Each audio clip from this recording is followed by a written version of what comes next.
खबर है जी, सऊदी अरब का जो वफ्द है वो पाकिस्तान आया हुआ है। $5 बिलियन की इन्वेस्टमेंट भी खैर से पाकिस्तान में आ गई है और पाकिस्तान उस $5 बिलियन का एक होटल बनाएगा। उस होटल को या तो सऊदी चलाएंगे या फिर पाकिस्तानी चलाएंगे। तो ये जी सऊदी अरब के जी पाकिस्तान के साथ ताल्लुकात हैं। इंडिया के साथ देखें तो $50 बिलियन की इन्वेस्टमेंट कर रहे हैं और वहाँ पर जी वेस्ट कोस्ट ऑयल रिफाइनरी लगा रहे हैं, जिसके साथ हज़ारों लोगों का कारोबार मुंसलिक है, हज़ारों लोगों का रोजगार मुंसलिक है। सऊदी की इंडिया के साथ पॉलिसीज देख लें और पाकिस्तान के साथ। ये जो $5 बिलियन है ना, बेसिकली एक रिश्वत है। अच्छा, इशराफिया को रिश्वत दी जा रही है कि हमारे ऊपर जब कोई बुरा वक्त आए, खतरे की तलवार मंडलाने लगे तो आपने हमारे पीछे खड़े होना है। इसके अलावा इनकी कोई वक़्त नहीं है, इनको कोई मुंह नहीं लगाता कि सऊदी अरब का दोहरा स्टैंडर्ड क्यों है, दोहरा म्यार क्यों है। पाकिस्तान के अंदर $5 बिलियन, इंडिया के अंदर $50 बिलियन। याद रखें, आपको बेसिक नॉलेज होना चाहिए कि हम गुलाम कौमों को कैसे ट्रीट करते हैं, गुलाम कौमों को किस तरह लीड करते हैं, आज़ाद कौमों के साथ कैसे बात करते हैं। जब किसी गुलाम से बात करेंगे उसकी बॉडी लैंग्वेज देखिएगा, उसकी ड्रेसिंग देखिएगा, उसका उठना बैठना देखिएगा, उनकी क्वालिफिकेशन देखिएगा। जब आज़ाद कौमों को देखेंगे तो तब उनकी ड्रेसिंग देखिएगा, उनका उठना बैठना देखिएगा, उनकी रैदल बैतल देखिएगा।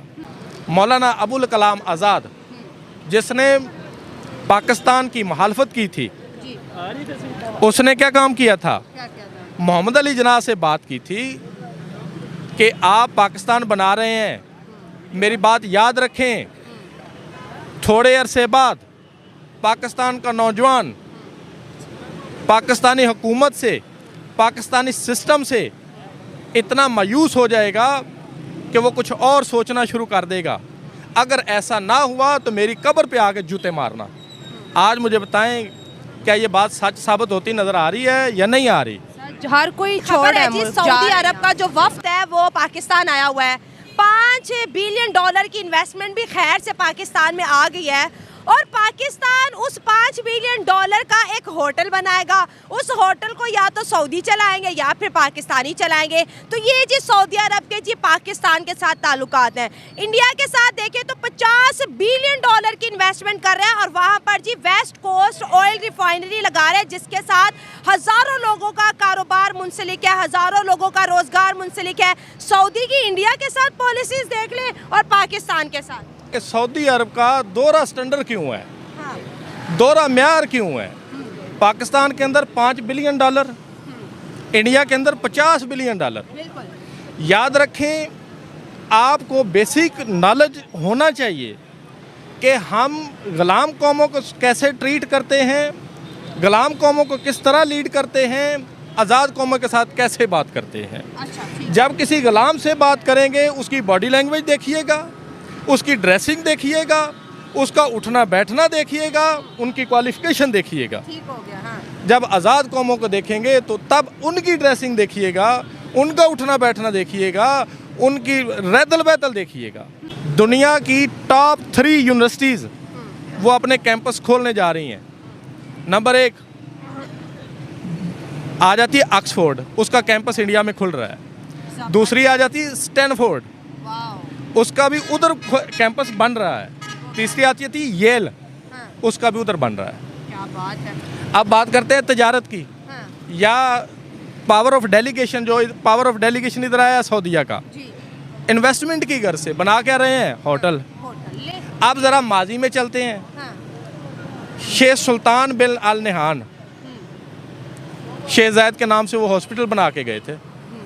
कब तक? जब तक उस हॉस्पिटल की मैनेजमेंट, सुपरविजन उनके पास थी, अरबियों के पास, वो बेस्ट काम करता था। आज वहाँ पे चले जाएं, हॉस्पिटल के अंदर, हॉस्पिटल के बाहर आपको बकारी नज़र आएंगे, डॉक्टर काम ही नज़र आएंगे। अगर डॉक्टर होंगे तो उनके नहरे देखेंगे, वहाँ पे मशीनरी काम नहीं करती, मरीज़ जलील होते हैं। अब आ जाओ बात इंडिया की करते हैं। दुनिया के बेस्ट कार्डियोलॉजी कहाँ पे है? इंडिया में बहुत सस्ते। आज इंडिया कहाँ पहुँच गया? चांद पे। पाकिस्तान कहाँ पहुँच गया? कहाँ पहुँच गया? आप बताएं। दुनिया के जो कंगले मुल्क हैं उनके अंदर पाकिस्तान का नाम आना शुरू हो गया है। सोमालिया के साथ इनका मुआवजना किन के साथ है? वो कंगले ममालिक के साथ। कंगाल। ठीक है। हाँ। अगली बात, मुतालिया पाकिस्तान खोलें तो पाकिस्तान के अंदर गंदम पैदा करने वाला जो मुल्क शामिल किया गया वो 5वें नंबर पे पाकिस्तान मेंशन है। आटे की लाइनें देखें तो पाकिस्तान कितने नंबर पे आता है? 1 नंबर पे। किस सफ में आता है? बकारियों की सफ में, नंबर 1 पे। अब देखें कि यहाँ पे ऐसा क्यों है? सऊदीया का दौरा म्यार क्यों है? $5 बिलियन एक होटल के लिए, उसके अंदर अय्याशी किन लोगों ने करनी है? जिनका खर्चा ना हुकूमत कौन सी उठा रही है? गरीब गुरबा उठा रहे हैं।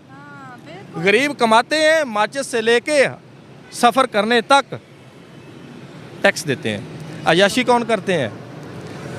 0.0 में आते हैं वो लोग, इकाइयों में है या दहाइयों में है। उनकी तादाद कितनी है आपको पता है, मुझे बताने की ज़रूरत नहीं है। 500 के करीब ख़ानदान है। ठीक है। यही इक़्तिदार में आता है, यही इक़्तिदार से बाहर रहता है, तो मामला कहाँ पे पहुँचता है? ये अय्याशी करता है। दुनिया के अंदर वाहिद मुल्क पाकिस्तान है जहाँ का गरीब कमाता है, अमीर अय्याशी करता है।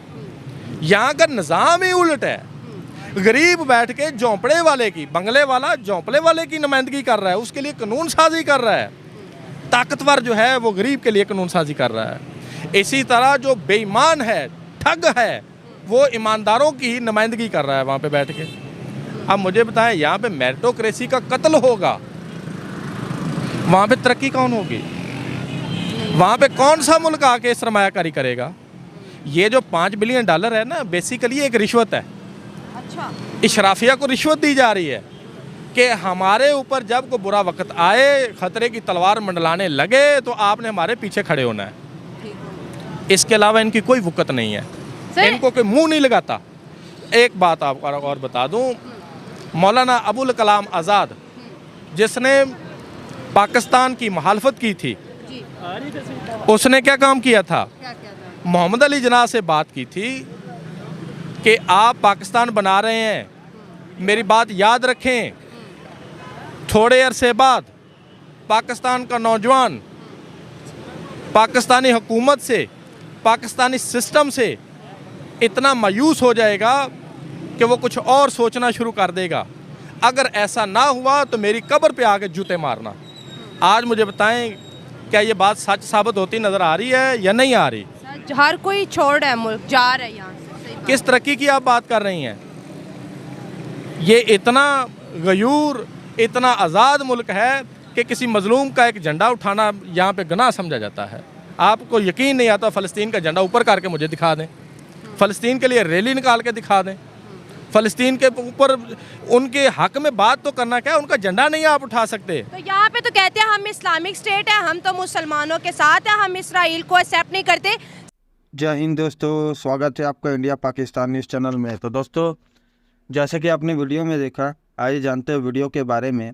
भारत और सऊदी अरब ने $50 अरब की वेस्ट कोस्ट रिफाइनरी परियोजना में कार्यान्वयन में तेज़ी लाने का फैसला किया है। प्रधानमंत्री नरेंद्र मोदी और सऊदी क्राउन प्रिंस मोहम्मद बिन सलमान अल सऊद के बीच बातचीत के दौरान दोनों देशों ने ऊर्जा, रक्षा और सेमीकंडक्टर और अंतरिक्ष को गहन सहयोग के क्षेत्रों के रूप में पहचाना। पहली बार भारत सऊदी अरब रणनीतिक साझेदारी परिषद की बैठक में दोनों पक्ष अपने कार्बन संबंधों की वर्तमान स्थिति को व्यापक ऊर्जा साझेदारी में विविधता लाने पर सहमत हुए और डिजिटलीकरण और निवेश सहित कई क्षेत्रों में सहयोग को बढ़ावा देने के लिए 8 समझौतों पर हस्ताक्षर किए।